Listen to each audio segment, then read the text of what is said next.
हमारी आज की कहानी है खटमल और जू की कहानी। यह कहानी कई वर्ष पुरानी है।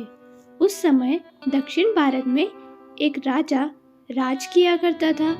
राजा के बिस्तर में बंदरी सर्पिणी नाम की एक जू रहा करती थी, लेकिन इस बारे में राजा को कोई जानकारी नहीं थी।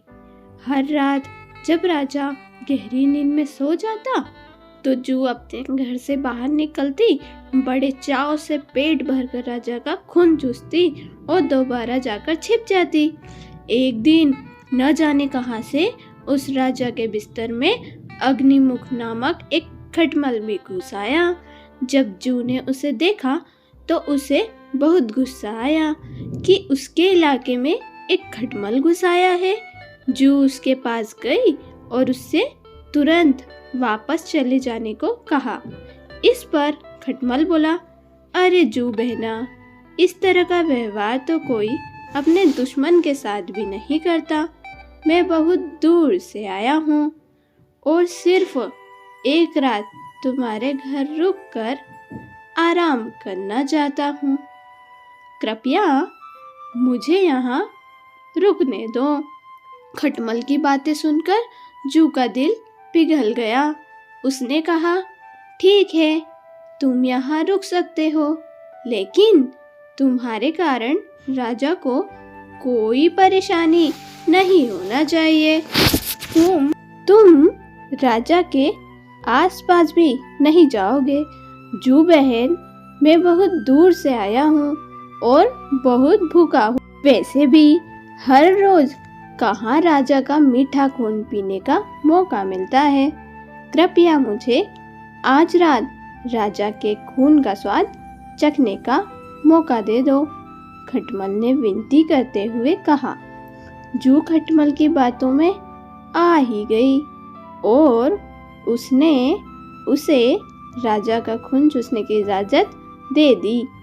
ठीक है, तुम राजा के खून का भोजन कर सकते हो, लेकिन उससे पहले तुम्हें राजा के गहरी नींद में सो जाने का इंतजार करना होगा।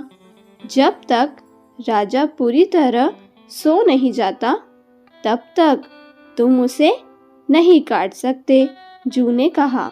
इस पर खटमल ने हाँ कर दिया और दोनों रात होने का इंतजार करने लगे। रात होते ही राजा अपने कमरे में आया और सोने की तैयारी करने लगा। राजा का शरीर बहुत तंदुरुस्त था और उसकी तोन बहुत मोटी थी। यह देखकर खटमल के मुंह में पानी आ गया।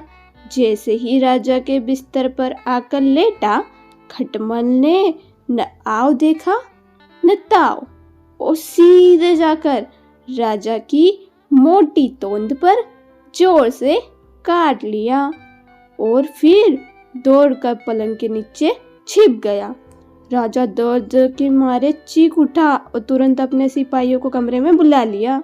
राजा ने सिपाहियों को आदेश दिया, सिपाहियों, इस बिस्तर में जरूर कोई खटमल या जू है, उसे तुरंत ढूंढो और मार डालो।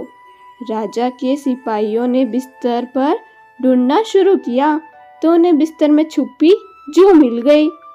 उन्होंने तुरंत उस जू को मार डाला और खटमल बच निकला। इस प्रकार खटमल की गलती के कारण बेचारी जू मारी गई।